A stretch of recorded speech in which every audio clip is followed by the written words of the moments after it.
지금 간밤에 10만 9천 달러 재돌파를 해준 비트코인 같은 경우는 이 M2 통화량 지표에 의해서 17만 달러까지 상승할 수 있다라는 애널리스트들의 분석도 있습니다.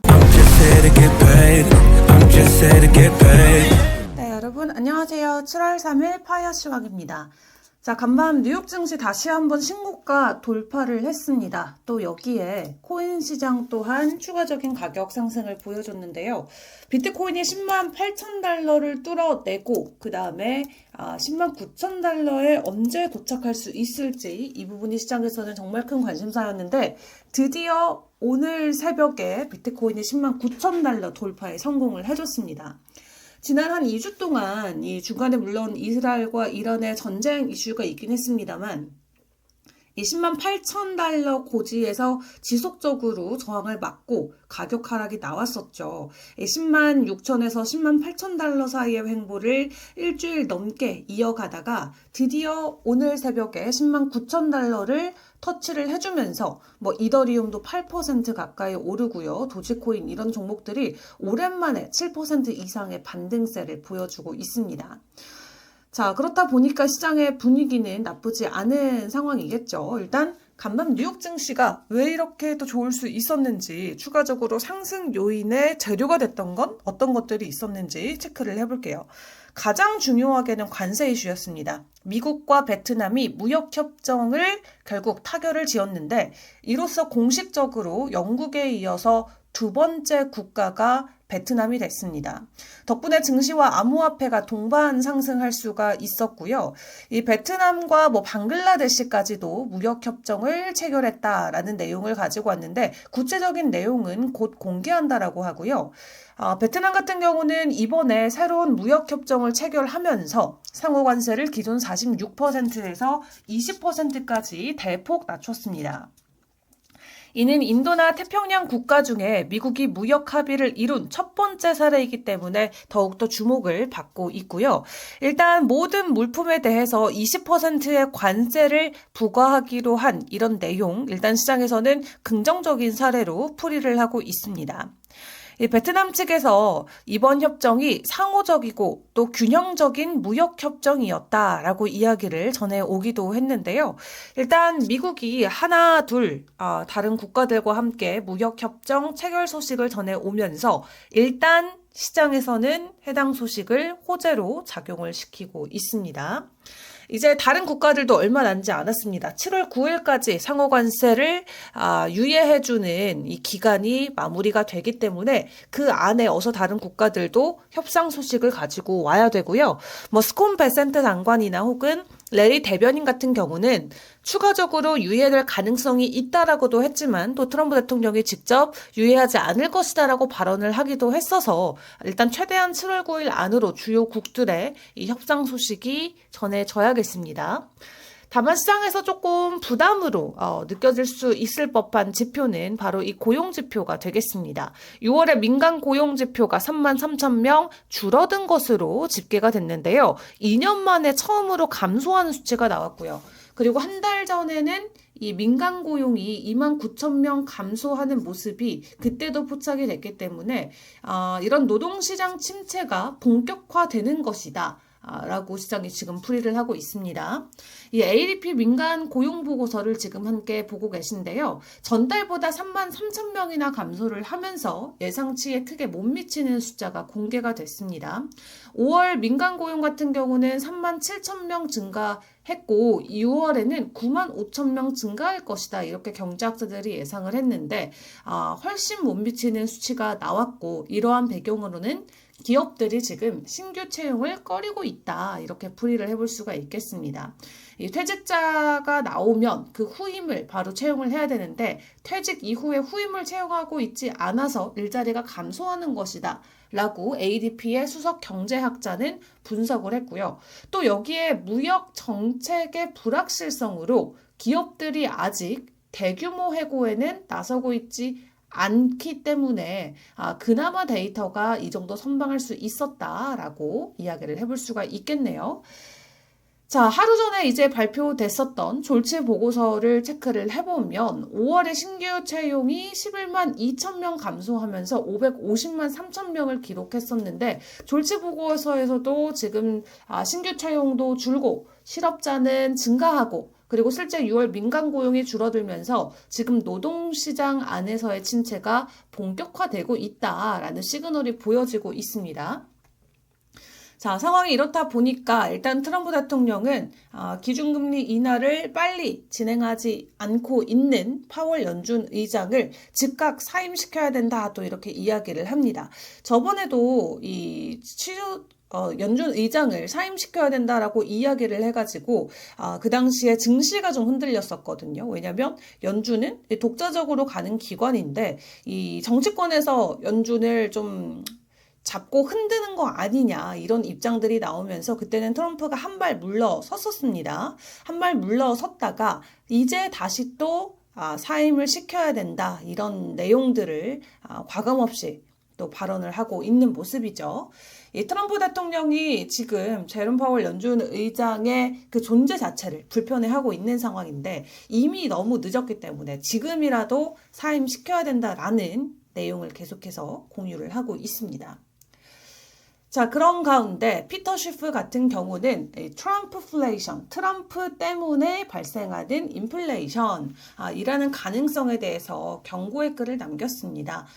전 대통령이었던 바이든 대통령 때보다도 더 큰 인플레이션을 트럼프 대통령이 유발할 수 있다라는 경고의 글이었는데요. 피터 쉬프는 트럼프가 바이든의 무책임한 재정 지출과 그로 인한 인플레이션을 비판했지만 본인의 재정 지출은 그보다 더 무모할 것이다 라고 이야기하면서 바이든 플레이션도 나빴지만 트럼프 플레이션은 훨씬 더 심각하다 이렇게 밝혔고요. 쉬프의 이 같은 발언은 미국 상원이 감세와 부채 한도 증액을 골자로 한 트럼프 대통령의 예산 법안을 통과시킨 뒤에 나온 것인데요. 일론 머스크도 이 법안이 부채 증가를 통해 미국을 파산시킬 것이다 라고 이야기하면서 이 신당 창당을 시사를 하기도 했었죠. 지금 연준 같은 경우도 머지않아서 인플레이션도 오르고 실업률도 동시에 오르는 상황에 처할 수 있다라고 내다보면서 이 정치적 압력에 따라서 연준이 실업률을 잡기 위해 금리를 인하할 가능성이 크다라고 이야기를 했는데요. 하지만 이러한 조치는 인플레이션을 더 심화시킬 수 있고 실업률도 악화시킬 수 있다라고 이야기하면서 트럼프 대통령 때문에 트럼프 플레이션이 온다라고 지금 이야기를 하고 있습니다.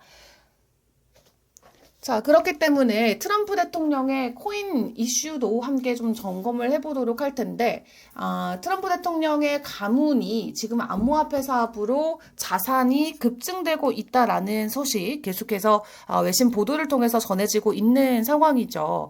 트럼프 대통령의 가문 정확하게 암호화폐 사업으로 6억 달러 이상의 수입을 받아들인 것으로 확인이 됐습니다. 블룸버그를 통해서 내용이 전해졌고요.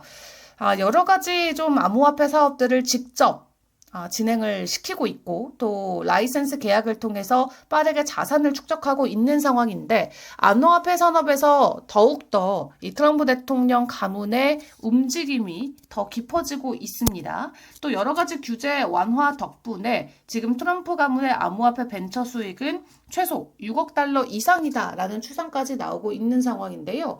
또 월드 리버티 파이낸셜에서는 올해 3월까지 약 5억 5천만 달러 규모의 토큰을 판매를 했고 이 중에 3억 9천만 달러가 트럼프 가문에 귀속된 것으로 확인이 되기도 했습니다. 그리고 최근에 굉장히 또 핫한 주제 중 하나인 스테이블 코인도 직접 출시를 하면서 추가적으로 다른 국가에서도 큰 금액을 투자할 계획이라고 밝힌 바도 있었죠. 앞으로 어떻게 좀 진행이 될지도 지켜봐야 될 것 같고요. 그런 가운데 여전히 많은 기업들은 비트코인을 매집을 하고 있습니다. 나스닥 창상사인 에덴텍스 같은 경우도 신주 발행을 통해서 최대 12,000개 비트코인을 매입할 계획이라고 하고요. 그리고 K33죠. 암호화폐 리서치 기업입니다. 여기에서도 10개의 비트코인을 추가로 매수했다라고 공식 트위터를 통해서 전달을 했습니다. 이로써 보유량은 35개까지 늘어난 상황이고요.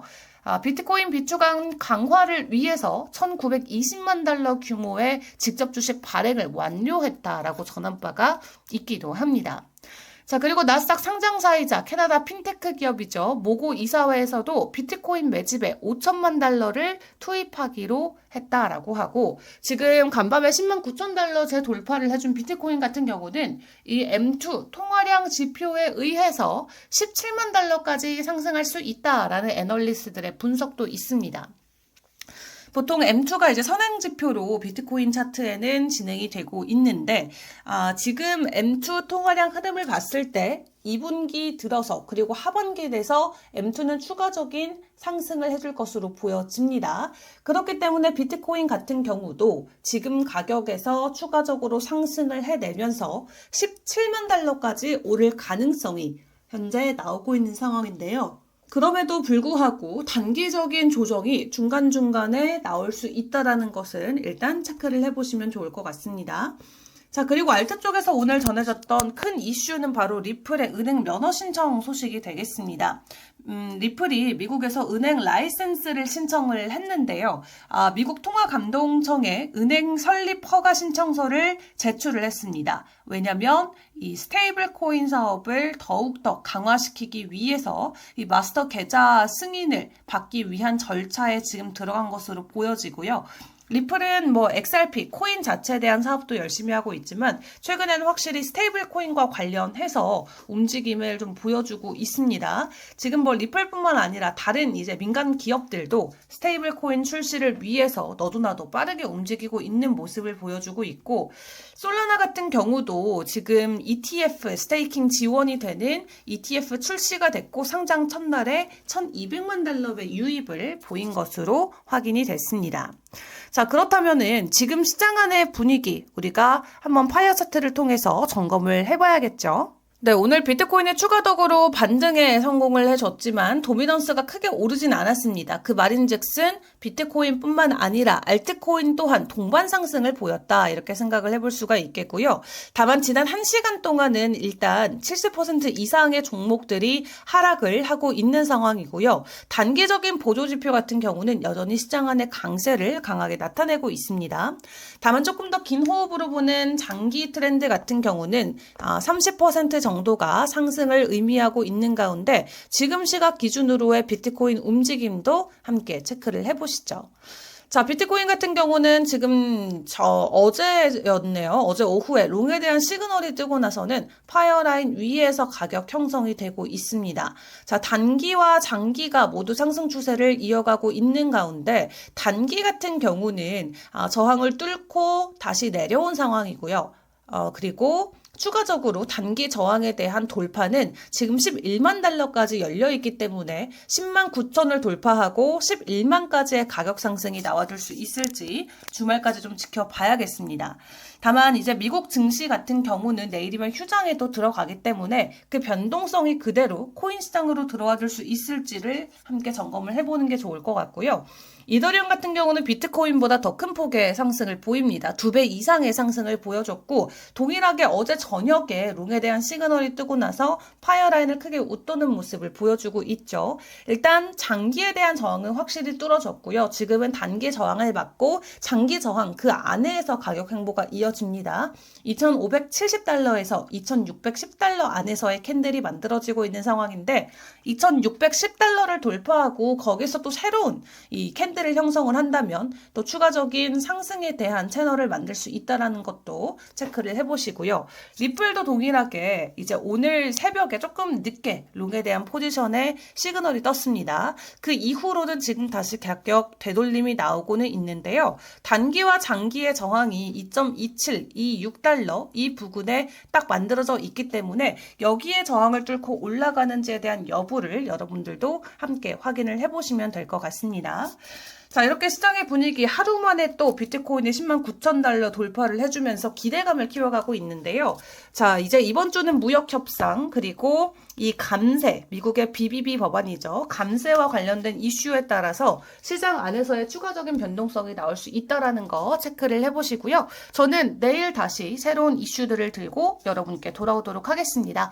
자, 여러분 오늘도 성공 투자하시고요. 저는 내일 다시 인사드릴게요. 안녕!